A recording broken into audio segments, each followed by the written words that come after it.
Friends, welcome back to another very special episode of the Film Alchemist podcast, the show where we look at movies we love, break them apart, to find out what gives them their doll magic.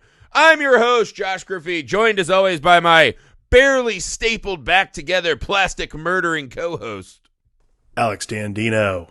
Oh wait, I'm wrong. You're all rubber, baby. I'm all rubber, baby. Is that the next movie? Or is this movie? Guys, we did it. I'm sure you guys, if you're listening to this, already know, but we are on Patreon. We have so much cool stuff to give you guys. If you show up to Patreon, if you do $1 a month, we have 4 tiers. If you do $1 a month, you get access to the Discord where we're just talking about shit all day long. I'm posting random photos I find. Griffey is. We got lounge stuff, like all kinds of cool stuff. We do bi-monthly Zoom calls where we're hanging out, just talking about bullshit. I think like way back towards the beginning, we're solving the deepest crises of cinema. It's been bonkers. And that's right, guys. For $1 a month, you can join the fun. And then the fun thing is about the tiers as they go higher, you get to actually select specific movies and specific episodes you want us to do. Yeah. I know we've talked about doing some deep dives on a couple episodic anthology TV shows, perhaps Tales from the Crypt, for those of you who are here for our October Madness. Mm-hmm. We also have been talking about Black Mirror, maybe some live commentaries, watch-alongs. Yep. Guys, the point is, we got a lot of great stuff coming. We want to earn your dollars, right? We're not just asking for handouts. We want to earn these dollars. So for those of you who have been patrons already, thank you, guys. You know we love you. For those of you who are about to be, thank you as well. All right, a little more business, Alex, before tonight's Horror Mega Madness. Please. Please leave us a rating and review wherever you find the show, especially if that happened to be Apple Podcast app. That's a free way. 5-star, couple sentences, we can fight back against the algorithmic. I don't know if I have a Chucky. Yeah, so anyways, we're going to Chucky the algorithmic overlords and get back on the upswing. Gather all y'all in this podcast corral. That's definitely not Chucky. Guys, go to YouTube, subscribe to our channel, Film Alchemist. You can see video versions of most of these podcasts along with other fun content we put up over there. You can email the show, filmalchemistpod@gmail.com. Or find us on all the socials you're on. That's a great way to get a hold of us if you want to talk about anything, talk about the show, talk about maybe becoming a patron, patreon.com/filmalchemistpod. I heard it's good. Yeah, so that's where you can get a hold of us, guys. Oh, right. That's enough business. We had to catch our breath and spin the wheels on some business before continuing our descent into the abyss of October, our horror movie mega marathon we do every month. 31 days, 31 pods. All right, guys, we're in. We're all the way free falling today. Child's Play 4, also known as the Bride of Chucky. This motherfucker, no, this movie, it is... I'm not going to lie. This is one of my favorite entries in the Child's Play franchise because this movie saw the potential to just absolutely make an essentially borderline pornographic Looney Tunes film. And they didn't shy back. They absolutely went for it. And so it becomes probably the most unique and unusual entrant that also still somewhat works as a movie in the Child's Play franchise. Alex, what are your opening thoughts on Bride of Chucky? I love Bride of Chucky, honestly. It's like, it's a weird thing because these are not really my movies. Like, the Child's Play movies they truly, like, there's a level that just kind of makes me nauseous about them a lot of the time. I have no idea what that is. And I'm not entirely certain what that is mentally for me. But Bride of Chucky comes at this time in making, like, in just like filmmaking in general. It's like the early 2000s. And again, like, I don't think, this is a weird thing to say, but like, I don't think anybody still understands like the catastrophic, in a good way, effects that The Matrix has on the rest of the film industry after 1999. And this is around the time though, also in the horror genre, where like the concept of like the bigger horror villains kind of starts to go the way of, I think we've said it a few times, Looney Tunes. We're talking like Freddy versus Jason, Jason X, Halloween Resurrection, H2O. Like, we're trying to figure out what the next evolution of all this is going to be. And Bride of Chucky comes smack dab in the middle of all that. It's directed by Ronnie Yu, and of course, Freddy versus Jason fame. Right. So it has, but this is like the crazy thing about this movie, though. And this is always the stuff that trips me up because honestly, it's very hard to keep track of in a lot of ways. So this movie was made 9 years or 10 years later, 10 years after Child's Play 3. However, in the timeline of Child's Play, it only takes place, is it a year or a month after Child's Play 3? It's been, because she says it took me 10 years to find you. Well, no, hang on. It took her 10 years to find you after he died in Child's Play 1. Okay. I see what you're saying. Timeline-wise, I believe it takes place a year after Child's Play 3, at least it's supposed to. Which is weird and kind of doesn't make any sense, so it makes the movie that much more odd. I never even thought of that, yeah. Kind of, like, I was watching the movie trying to, like, kind of refocus it a lot, because obviously there's, like, change technology and stuff like that. But that really doesn't bother me in this movie at all, because, quite frankly, you're so drawn in so quickly by like the conceit of the film, and this movie does not waste time. This is another thing that I really actually love about the Child's Play movies is all smack under an hour 30. They're all under an hour 30. And like, by the time you're hitting 40 minutes, you're like, we're about to just be on a mad dash, aren't we? Like I've stopped multiple times in these movies, like at least through 3, Bride, and Seed now, I have stopped the movie just like ironically at 40 minutes in and been like, oh my God, there's only like 50 minutes left of this movie. And I feel like we have not covered as much ground as we should have. I'm like, that's because we live in like this new era where every movie has to be 2 hours long. Like Don Mancini and whoever's directing that movie, which we'll get to in the next one, which is him. But Don Mancini and the team are just cracking down on making sure like we really don't need extraneous shit. The star of the show is Chucky, and now his bride-to-be Tiffany. Yeah, but it's a fucking fun movie, man. Like it's a blast, and it's got a lot of fun stuff. Well, it's also because it starts off very tongue-in-cheek, right? We see the chainsaw and the hockey mask and Michael Myers mask are all in evidence. Love that. We're placing Chucky in the pantheon, right? Right. But also they're in this dusty old locker. This is kind of that, as you're saying, this gets back to like these guys are about to be mothballed, so we can get into Saw, Hostel, Japanese curse films. Like these kind of things are now running the show, as it were. And it starts with this kind of unusual crooked cop. He gets murdered because he's so curious about Chucky, right? Right. So there's still this kind of mystery about it. And it's just fucking mad. It's insane after that, right? Because so we get a cop kill into the mangled remnants of the Chucky face. A hello dolly. Yeah, so we get a hello dolly.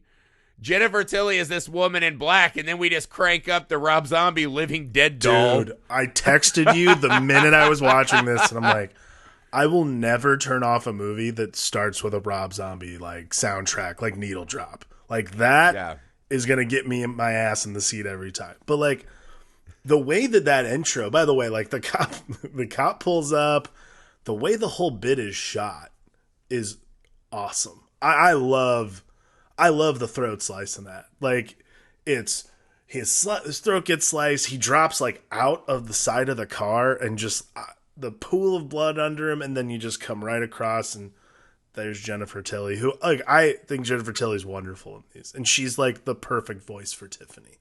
Yeah. I'm not sure, and I think after this was also post Bound, so she's like still this like dangerous sex symbol in a lot of ways, which is really fascinating and actually plays into Seed a little bit later on.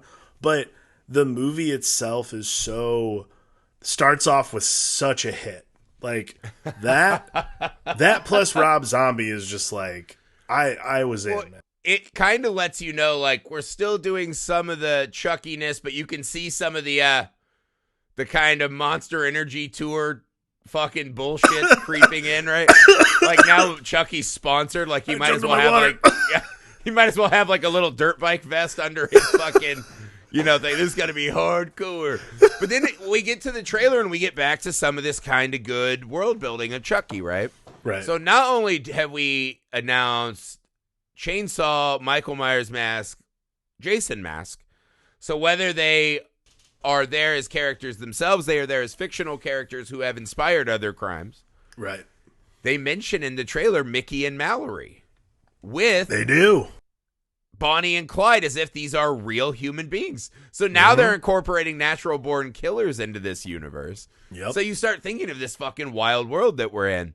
And I think the idea of, because this gets into the phenomena, right, that we talk about sometimes in documentaries about serial killers, is these monsters' crimes come to light, and there is this unusual rush of women who fall in love with them and want to write them, women and men, right, want to write them letters, want to get close to them. They get married.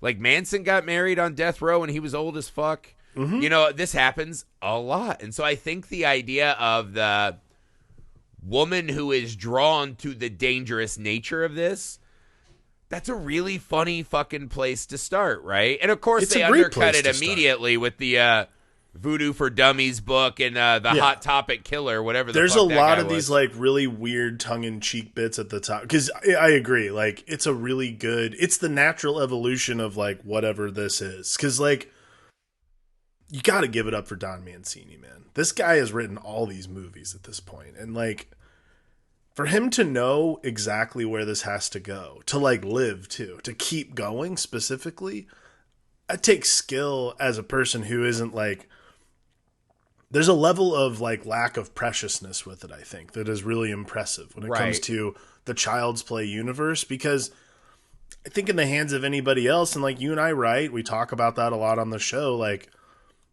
I wouldn't be able to determine like, all right, I'm just going to like throw this whole thing caution to the wind and basically make a comedy out of this whole thing. Because you're right. It's hard not to just go back to the greatest hits. Totally. Absolutely. And that's exactly what I think is fascinating about this movie coming out at this time, because really the other bigs were hitting it at the greatest hit moments. Like Jason X was like Jason in space, but like it was still the same shit. Like we all knew what was going to happen. And I love Jason X, but like they were not trying to tread anything new. This is something that's really fascinating about the Child's Play series, is you can throw a lot of weird shit in here, and the universe itself is so accepting of it. But that's what I mean, right? So do a thought experiment with me. Of the major franchises, which franchise has a monkey wrench bigger than this in the middle of their franchise, right? Not Nightmare. No. Right? Dream Warriors is not the same kind of shift, right? New Nightmare is not the same kind of... None of that, right? Friday doesn't have... They have one where they just do it's not Jason, it's, Sad Dad. That's not even close to as big as the fucking monkey wrench as this one. No. Halloween, no. Phantasm is insane, but no. So that's what I mean. Like, go through the major other horror. Scream, no. Scream, no. Like, Scream, again, is like a big meta. The Conjuring, it's a big meta narrative. Conjuring, so that's what I mean. Like, of all the franchise, you'd have to go deep to find one where at the fourth entry, they just... I mean, Children of the Corn actually might be the one, if I could remember more clearly, because that one goes insane. Yeah. So I think 3 or 4, now we're doing Urban Harvest. So that one... But like, we're getting to Children of the Corn someday. But see, Children of the Corn, though, has this built... Children of the Corn is built-in creepy, though. I think this is a really important thing about what sets Child's Play apart, is like, Children of the Corn are always going to be creepy. It's very difficult to keep a killer doll dangerous, I think. And that, I think, is really fascinating, because it shouldn't feel dangerous. Like, it doesn't feel super dangerous after the third one. You're like, well, we got a little shticky and a little schlocky. And you're like, but it was fun. Like, I had a good time watching the movie. And I think that's what's really important about Bride of Chucky, is it gravitates so far into that concept of, like, how entertaining can we make this? That but it doesn't like make the kill. It doesn't make the kills or the actual like horror of the situation any less entertaining. If anything, it heightens the shtick to the point where you're like, oh wow, the horror in this movie is so much more disturbing because like it's almost based around this pathetic like love that these people kind of have for each other but don't. It's bizarre. Yeah, and this is what I would say. This might be the Child's Play movie where, you know, the horror absolutely barely exists. It barely needs to exist, right? No, this not actually at all. plays like this very strange fish out of water movie, right? This is Bob Hoskins walking into Toontown, right? Where there's like, it doesn't make sense anymore, right? So we start off with this serial killer lady. She's doing the voodoo for dummies, which that was one of those things I was like, Dumbala's forcing himself into the real world now. Right. And the moment she does that, Dumbala decides she's going to fucking suffer like Chucky, right? So it adds to this weird... Dumbala's becoming a very fleshed out and scary deity to me by this point in the series, right? But you're not wrong. But it's funny because then the Hot Topic killer comes in and you can see like she's been fooling around with him. And then when we look down again, Chucky's not there, but I'm pretty sure in the assault...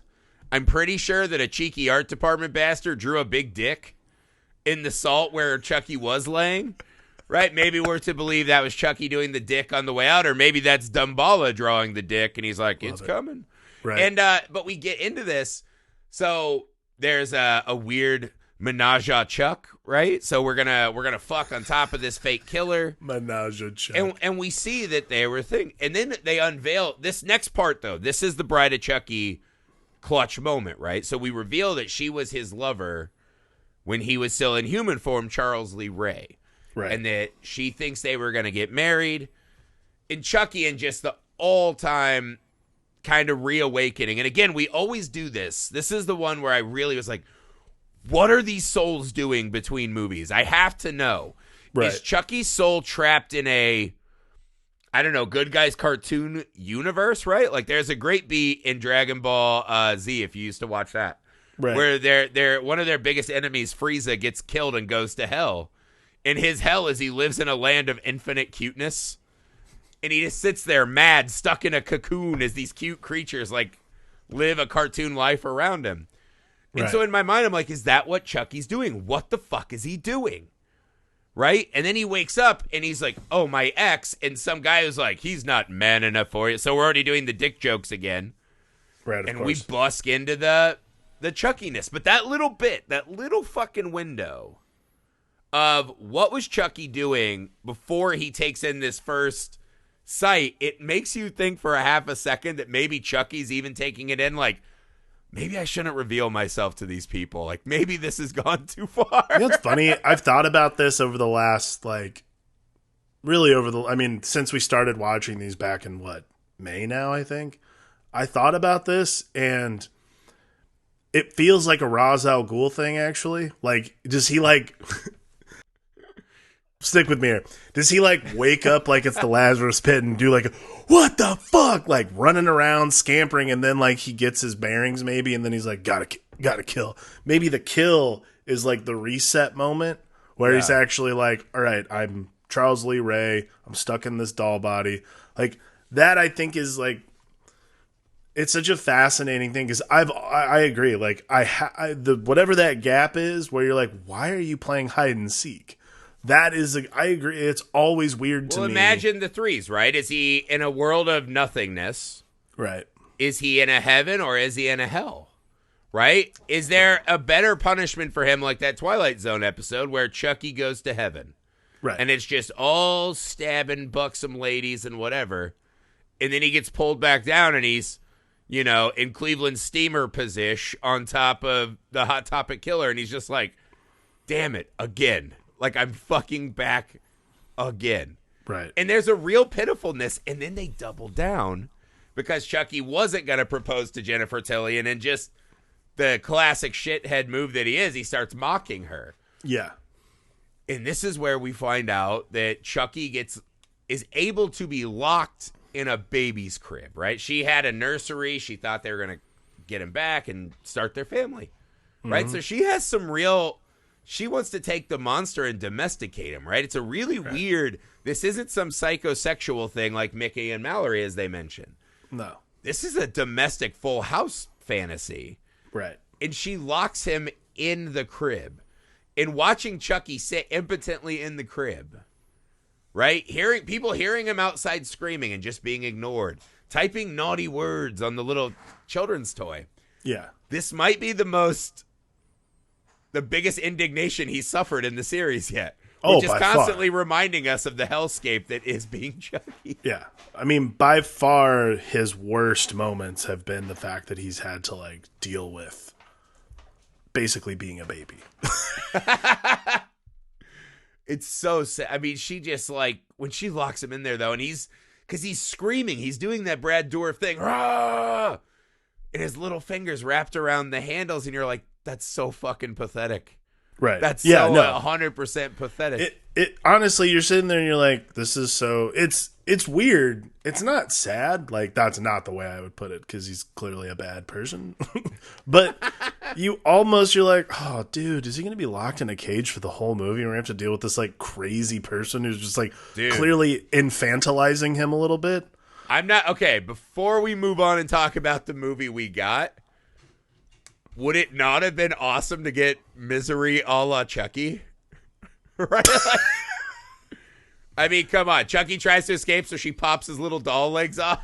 You know what's weird? I thought about this because there's a I can't remember if it's probably a direct to video movie. I don't remember what, but like I saw it when I was a kid. We were walking through the Hollywood Video in my town. And I saw a jacket for a movie where a woman was in a box and there was just a man standing over it. And I was like, the hell's that? And my dad was like, oh, I saw that on TV one time. I'm like, what is it? He goes, that guy amputates that lady's limbs and puts her in a box. I'm like, what the fuck? You watched this? And he was like, it was on. I'm like, okay, well, that's whatever, Pat. But like, I thought about that. I was like, how fucking rad would it have been? Would this movie have been almost cooler if it would have just been like him fucking rattling around in a box and she's just like subservient to this Oh, absolutely. Woeful love she has. Like, I think it would be an awesome movie, actually. Well, because what happens is everything happening in that trailer was absolutely working for me, right? The opening's great. The trailer's great. And you have this weird Chucky as a prisoner to the bad choices of his past actually catching up to him, right? Right. Actually, I don't know if she's a bad choice per se. We find out that she's also a serial killer. I mean, she's just the choice that makes sense for Chucky. But it's him, like, lying to her, right? The ring was from a victim, so that kind of is like bad the choice whole he time. made, right? Oh, yeah, he's that leading part her is. on and being a shitty guy. Now I don't he's think gonna he realized pay. he was leading her on, though. Like, this is a really fascinating thing. He didn't intend to. Like, he was going to hawk the ring, He's obviously. like, I thought I made it clear that I look at you as subhuman trash. Right. My bad. Laughs in her face. Anywho, I don't feel bad for Chucky, but what happens not at all. is we hard cut to just a really fucking weak Lifetime teen melodrama story, right? Where it's star-crossed lovers from, different classes. Right. We got a cop who's overprotective, who's played by redeeming quality being that was John Ritter. That is the redeeming quality of this not whole able bit. to do John Ritter stuff, except for when he is like partial corpse, and then you're like, that's John Ritter bringing John his A Ritter. game, he's killing it. I love scene when he explodes out of the bench is fucking great. It's awesome. And you're like, that's the John Ritter. I don't want to That's see the him be John like a Ritter. dickhead. I'm your guardian until you're 18. Fuck you. Where to go? So you want to go back to the tub? You want to go back to? I mean, we have death to in address the tub? it is a really good death. Like, that's a really good death. That's a really fun death, and like, not only that, like, it also took Chucky like only a day to break out of the playpen. He used the ring to saw his way out. Right. And I think that's another thing too. It's kind of symbolic right there. He's using the ring to get his way. Little does he know. Marital bliss does not find Chucky in this movie. You shouldn't have put a ring on it. That's the lesson of this movie. That's the lesson of Bride of Chucky.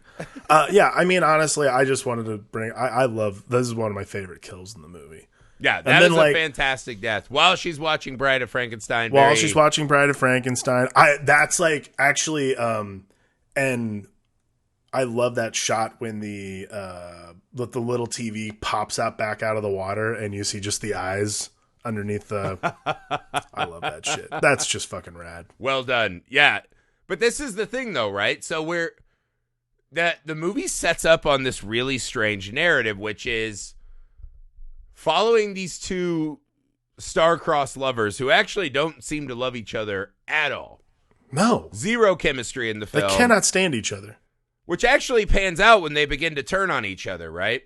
Which is kind of the funny unwritten thing of the movie is Katherine Heigl's this mansion-dwelling orphan, right? Like, I'm so sad. My parents, blah, blah, blah, and the overprotective police dad. Yeah, clearly her life is horrible. The moment shit hits the fan, she's pretty ready to be like, ew, I'm going to turn in the poor and go back to mansion life.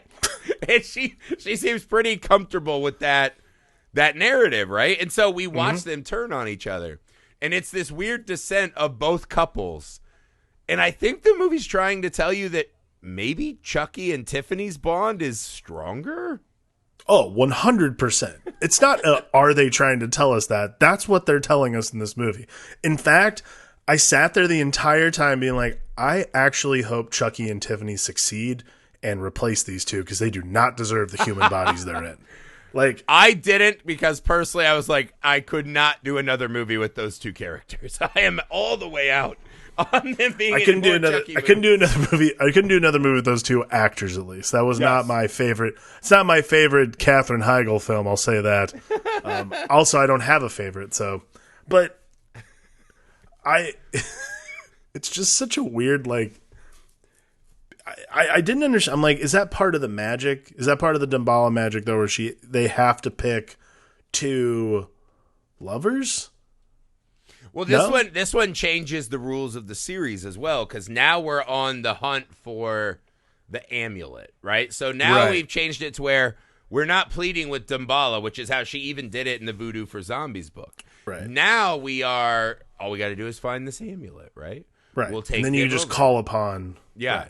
Because I don't know why these people, I don't think it matters. I think they just appear. This is almost, again, these two people just being forced together in this van, and hey, good enough. It's just this happenstance. It feels that way, honestly, and then there's almost this kind of weird thing where you feel like the forces of nature are congealing, right? Because after Needle Nose gets blown up, right?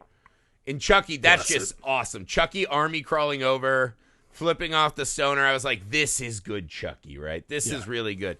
Because we've been having this debate about, is he too out of style, right? The movie's having the actual debate. Can these slasher 80s guys make it in the 2000s? And she's like, oh, the knife's old-fashioned. Use airbags and nails. And you're like, yeah, that's a pretty good kill at this point. Like, I do like that better. But then you just see Chucky being Chucky, and I'm back on the all I need is my guy routine, right? So you watch this kind of back and forth. But you watch the way that these police and the witnesses are fingering and pointing out that, oh, those two teenagers are the killers. And so you start to see, oh, shit. So they're going to take over already infamous bodies, right? This is kind of the thing we don't talk about in even Child's Play 1, is that what's going to happen to Andy in Child's Play 1 or 2 is that he's going to hit the system. And if Chucky wins, he just hits the system and keeps killing. And people are just going to, they're not going to realize that he was right. They're going to say, see, we told you. He was a broken child. So it becomes this self-fulfilling prophecy. And this movie's dabbling very much in that. These two are already infamous. If they get to that cemetery and take over their bodies as normal, they're just going to keep driving around and killing. Right? So it's this, it feels like they're setting them up already to be the perfect vessels on the journey. Now, whether that's intentional or not, who knows? I think it is. I mean, it's happened literally every single other movie. Like, it's a bit. Like, it's part of the... It's like part of the mythos of Chucky himself is like, it's not just enough to take a body. You have to you have to build the character to go into it. You know, I think that's a really fascinating That's thing. why he spends all the extra time burning everything down around them. Well, that's what I like. You isolate that person. You isolate these people. You make them think that the only person that is ever going to believe anything is the fucking doll. So, like, why would they really give a shit about it, like, not giving up their bodies? Like, clearly nobody gives a shit about them. Isolating these people is what Chucky does best. So when it becomes a thing where he's like, I'm going to take a little kid over, like in Child's Play 3, or in this one, like, I'm going to take this fucking dipshit with his stupid fucking American Eagle van over. Like, God, I hated that van so much. Like, I've never noticed, like, the embroidery, like, the decals on that van before, but, man, today I was just like, fuck this guy. God, I hope he dies. Van hater. It was, Fucking no, van hater. Vans are awesome. That guy is not. But that's exactly what it is, though. Like, I like the idea that Chucky and now Tiffany want to build the rep so that it's not just, like, out of nowhere. It's a matter of, like, it's almost like getting your, it's almost like shaking the cobwebs off. But this is the question, right? So is that really what they're doing? Because this is the thing, right? This gets back to the problem at the core of every Child's Play movie. They kill the police chief, right? He's snooping around being a fuck. Right. They would guaranteed have the 10 to 30 minutes they need to knock those two out and do the fucking ritual. The movie starts with her from a Voodoo for Dummies manual. Right? So now we can all appropriate and mass market paperback, right? As we do. Which Dumbala wants us to do. He's leading us to slaughter. This was Dumbala's great plan, was to get into publishing. But anywho, they have the 10 to 30 minutes to take fucking Heigl and Six Pack, beat them down, and do the fucking ritual. Right. And we don't know if Dumbala would grant that wish or not, but they have the fucking time. Why do they keep dragging this out? Maybe. And it's because they don't know if they want this. And it's not that they don't want the bodies. I think Chucky on some level knows he doesn't want her. Right. I think that's a huge part of it. And it's interesting because is the locket a red herring? I think it is because, like, the themes from this movie, like, it's weird to say this about a fucking horror movie about two psychotic murdering dolls, but, like, the themes of this movie about, like, relationships and what it is that actually makes you love someone and what it is that actually makes that person meaningful to you is really fascinating and, like, properly examined in a movie that really it doesn't need to. And again, this is what makes Child's Play movies this is surprising, is like those kinds of examinations happen just because you have to have those conversations in these kinds of movies. They even have it.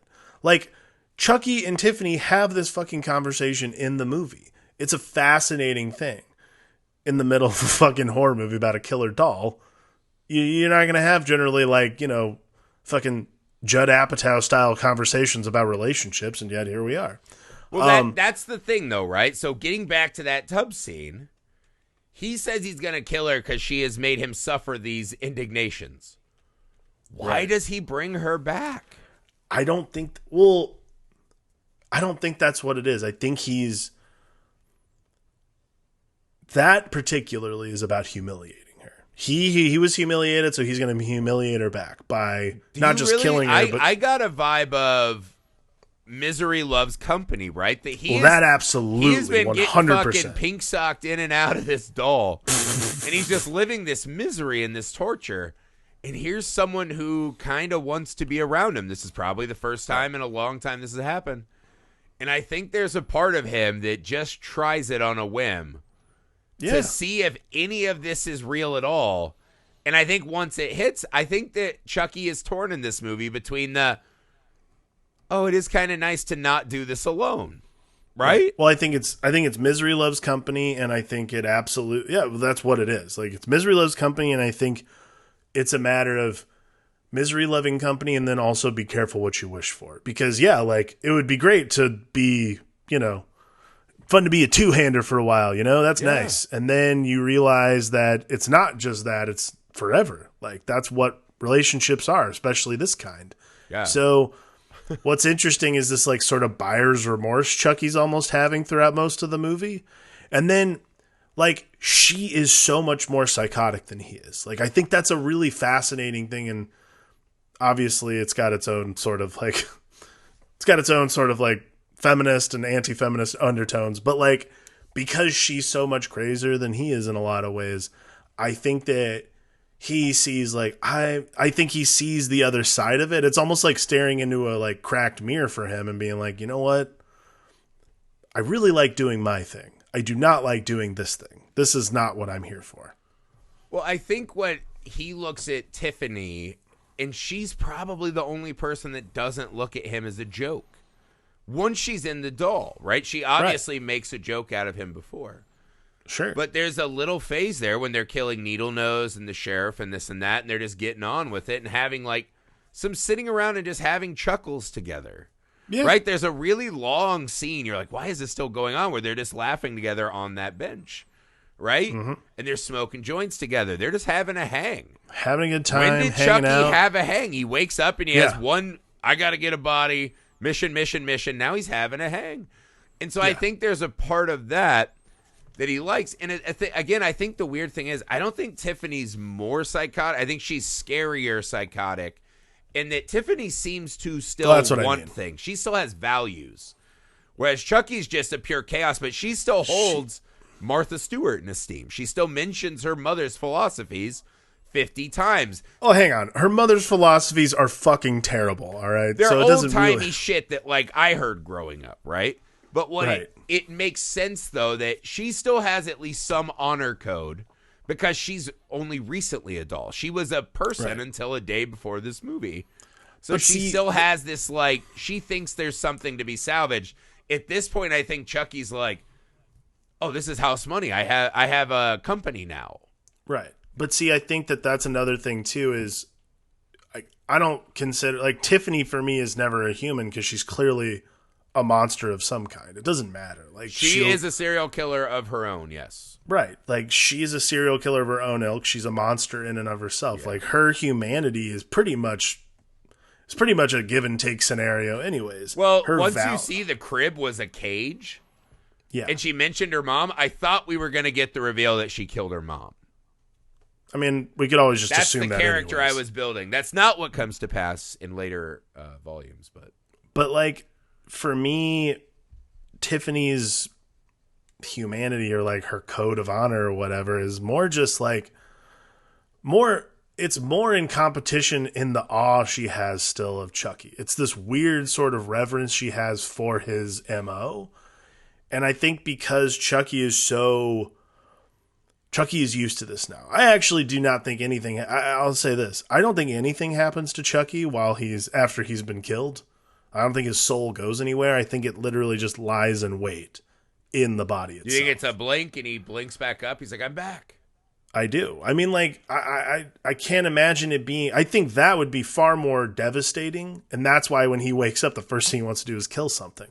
Well, he does say, he says, because this one has that, like, horrifying, now he's more accepting his lot in life, where at the end in the grave, he's, I always come back. And you're like, wow, I always come back. That is like a depressing self-awareness, right? Yeah, yes. And he just goes, but dying's a bitch, kind of sad and defeated. And I was like, but why is dying a bitch? Because it's black. It's blank. It's nothing. Like, I do think Charles Lee Ray is... a serial killer needs constant sensory input. For being a voodoo practitioner, I think truly the scariest thing for Chucky is the blankness of it all. Like the utter bleakness of knowing that he was able to cheat death. Charles Lee Ray cheated death and put himself in this husk of a nothing. Figured out a way to keep going. He's not even been to the other side. Yeah. That's the terrifying part. There is no other side. So if he hasn't seen anything, he knows there's no other side. He just has to sit in this body. But he hasn't. And his body's changing every time he comes back, too. So that's another wrinkle this one adds. Because in this, we've seen Chucky bleed, right? Right. This one, we see Tiffany start to cry, right? They have an actual... When she has that awesome, she throws the champagne glass and the swingers get impaled on the fucking. Love that shit. Hey, do you want to fuck and get seasickness? Waterbeds. Also, waterbeds everyone else is fucked on, so it'll like be extra sticky. And she kills those people. You're like, awesome. And Chucky drops to a knee. He's like, I love you. He bites the ring off and he gives her the ring. She cries. We haven't seen them cry yet. So you're like, that's another internal organ system that's developing. And then immediately after, we also have never seen them fuck either. And oh my God, that scene was fucking hilarious. I mean, how do you not laugh? The shadow humping is... It's so perfect. Good. But that's what amazing. I mean. They know where they're at. And what's funny, in classic Child's Play fashion, that's fucking scary. Oh, it's terrifying. Yeah, they just gave up on their mission and just kept fucking and making a new super evil doll every 2 days. They would overrun the world like fucking Xenomorph doll. If Chucky and Tiffany became the fucking new Adam and Eve in this fucking waterbed cesspool, right? With all the fucking sperms flying around everywhere already, became the new Garden of Eden where they were just sending out demon dolls everywhere. By the way, just do the math. If they had a kid in what, a day?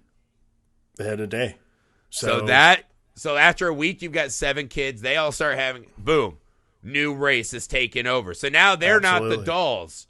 They're the super species. Right. We're gone. Also, I got to shout out Kathy Najimy as the housekeeper. I totally forgot she was in this movie, and I was like, hey, you think this is Kathy the Sanderson sisters' hell? What? Because she rode the vacuum, remember?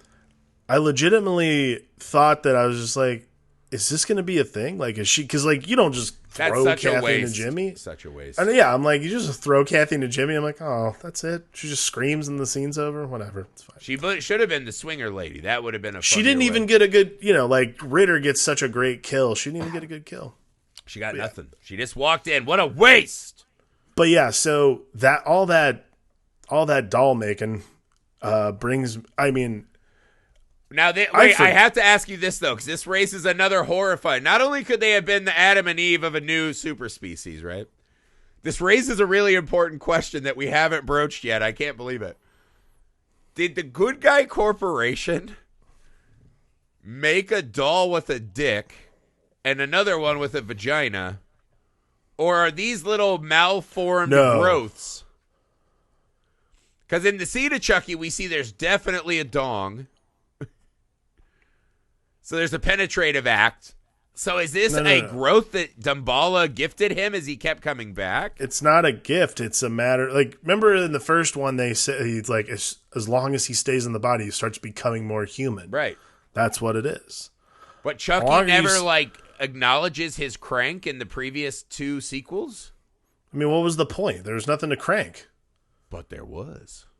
No, there wasn't. And we find out in the fucking next Barbie one that didn't show up. Crank. He can crank to his handiwork. Okay, well, I don't know. That was a good pun.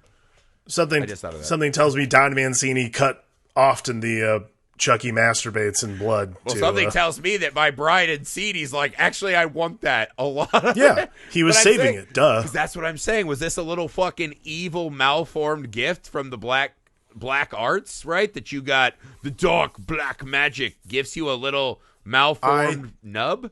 I think it just became a thing because of the magic itself.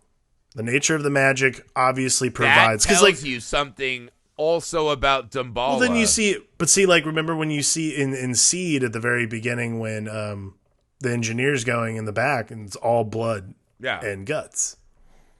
But see, that's a new wrinkle as well. And also in that one, you're like, I could see why a effects guy built a dong. But this is a doll who, come on, even as bad as the good guys will, and the number of kids that would have been dead by their products. Come on. Do you think when Tiffany was remaking him, she added the dong? You think Tiffany sewed a dong up on that? Did she sew a dong up on that's Chucky? A great theory. Then how did she get her? How did she get hers? I think hers That's a magical I think hers came of magic, but do you think maybe okay. Now this is Virgin Mary shit, right? So he's so gifted upon the world this womb to make a evil. So let's roll with the theory that Tiffany sewed a dong onto Chucky.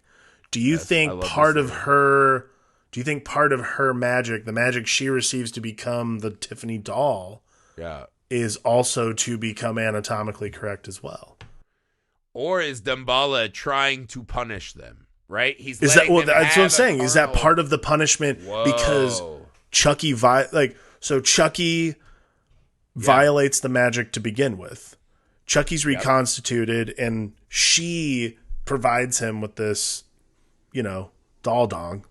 And then she should have just given him like a fucking rager. Just like it would have been so much funnier. If Chucky's like, I need another overall pantaloon. You know what would have been awesome is actually if it would have been like a lead pipe and he had like ripped it off and killed someone and be like, fuck, that is awesome. Well, I'm just like, if she was going to use it, like. Right. So like, if she maybe then Damballa's curse on both of them. Yeah. Is. Well, because he even says, he's like, I'm feeling a little bit like Pinocchio over here. The curse on both of them is this human instinct to fook. That's what it is. Yeah.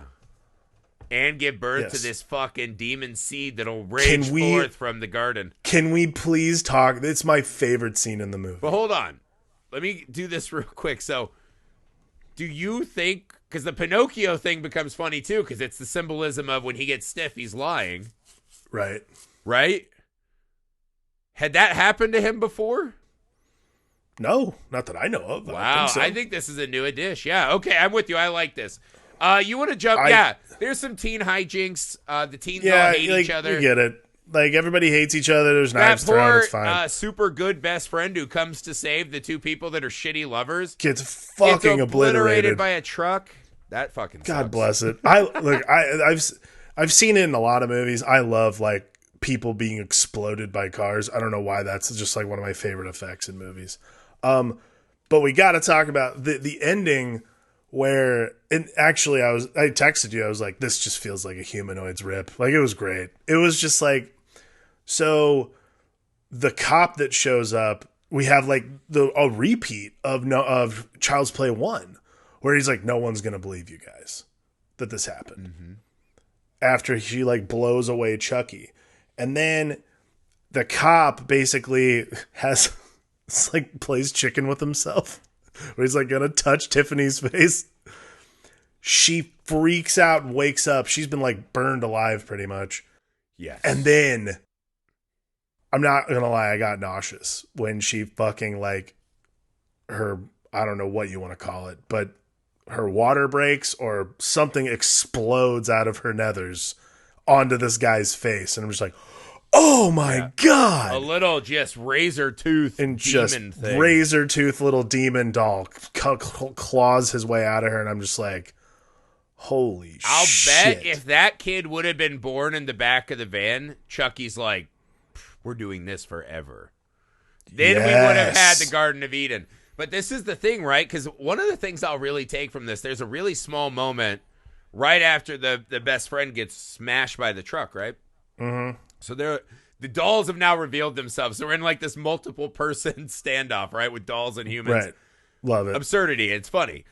When they start driving, Chucky, door open in the middle of broad daylight, shooting at a cop car who just stops. He probably is like, what the fuck did I just see? I'm out. The smartest character in Child's Play history is that cop. Because I don't think we see him explode or anything. He's just like, oh, fuck this. Pulls over. I was like, fuck it. I'm leaving. I'm going to go back and mop that crime scene up and just not do whatever's happening in that van. But he's like laughing, and that's a level of audacity that we rarely get on camera from Chucky. And I think there is now I have dropped a load. I've dropped a cosmic load. I've been saving up tension for years. He feels empowered to do more of this, right? And we see that juxtaposed with Tiffany's, oh, I'm making Swedish meatballs and this and that. They bring it up in the fighting over the dishes thing. Mm-hmm. And you see this thing ripped asunder, right? And Tiffany gets burnt to ash, and she tells Katherine Heigl in this kind of Seven Samurai shot that was really beautiful, you're a lucky girl. So there's something extra going on with her. And we get this amazing shovel fight that's shot beautifully, and it's just this she has this really interesting and poignant moment where, because this ending has two really insanely good visuals, which is her and Chucky fighting with the shovels. Yep. And she's just like, look at us. This is fucking crazy. This is her first foray, right? Chucky's like, this is my fourth fucking go around. This is old hat for Chucky. I've done all this philosophizing when I'm in the fucking, upside down or whatever. Like, I get it. And she can't handle it. And she wants to save the kids or whatever. She's like, get the fuck out of here. We deserve to be dead. And they're just fucking going at it and fighting. And it's awesome. And then you mix that with, we get this amazing scene of Chucky witnessing his own corpse as they dig up his body. And that scene I thought was surprisingly awesome because it really solidifies this final all the way separating from the Charles Lee Ray myth, right? Because Child's Play has always been working towards this. He is Chucky. He is not Charles Lee Ray, the Lakeshore Strangler or whatever. He is Chucky. Right. And in this moment, he literally looks upon the remnants of this old life and this old thing. And I think he's finally now ready to just be this incarnate doll. And I think that's why he says, I always come back. And when he dies, there's this fucking awesome shot where the heads fall together. And I was like, they're doing some really good work in this finale. It's really interesting. Yeah. Totally. That is one of I love that shot in the movie when he falls into the grave with surprisingly still a full head of hair on Brad Dourif's body. Those were plants. That was his real. Those were plugs. That's what it was. They were just the plugs.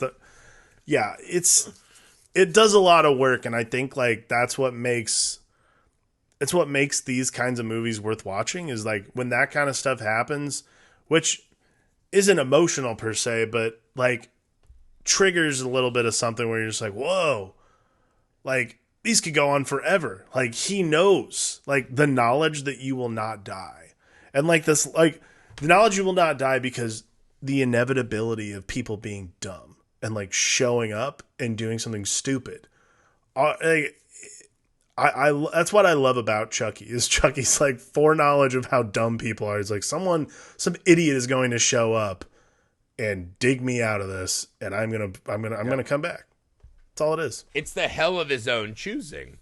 Yes. But not only that, in this go around, he's learning his body can get high, can get an erection, can come. We see Chucky grappling with, if not romance, lust. He at least Definitely. At one point seems to be enjoying the thought of being married. So we're seeing Chucky do some other things. And it's weird because the endings, which are always just, all right, we're going to walk around a fun-looking set piece, and Chucky's going to get ripped asunder, right? That's how they go. Him and Tiff clashing shovels just works more. Because that's the thing. I think Bride of Chucky, to me, is very flawed. But it's very interesting, right? Because I think Katherine Heigl and Six Pack are just, they're just insufferable in this movie. They're so hard to spend time with. And the other good actors in the movie didn't really get any time to do anything. Right. So it is just this obnoxious, you're like, there's not one character I enjoy, especially coming off 3 where we had really good characters. It just felt hard, but the Chucky and Tiffany dynamic becomes so fascinating. And I'm not kidding you. I remember the first time someone's like, we're going to watch The Bride of Chucky, and I saw Tiffany on the cover. I remember being a teenager just being like, you got to be fucking kidding me. Like, this is what Chucky's up to? Like, this is why they brought it back? I couldn't fathom that it would be good or interesting. And, it's just... It is both. It's beyond. I cannot stop thinking about it after I watch it for a couple days because there's so much extrapolating out of 2 sentient dolls that can fucking reproduce, and this intermingling of the hells and their fates and their past. It's just this really big kind of epic story crammed in this little fucking stupid teen Lifetime romance movie that is not good. And to me, it works. Like, Chucky and Tiffany just murder and overcome all of the shit in the movie I hate to where it becomes this really fun entry into the series. And as you said, Don Mancini to just say, hey, fuck it. we're going for it in this really strange big way is just really fun to take in.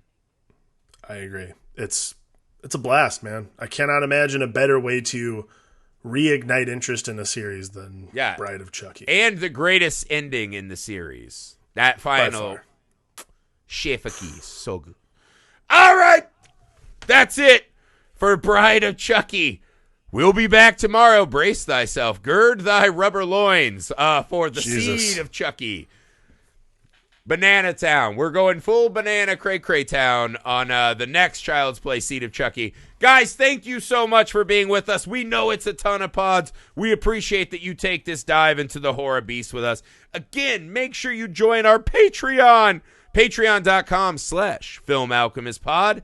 You can join us for as little as $1 a month. Get in the community for a little bit more. You can begin to curate the episodes that you want specifically. Vote on other episodes. We got a ton of good content coming. Join the fun. Make sure to leave us a 5-star rating and review wherever you find the pod. Subscribe to our YouTube channel, Film Alchemist. Email the show, filmalchemistpod@gmail.com.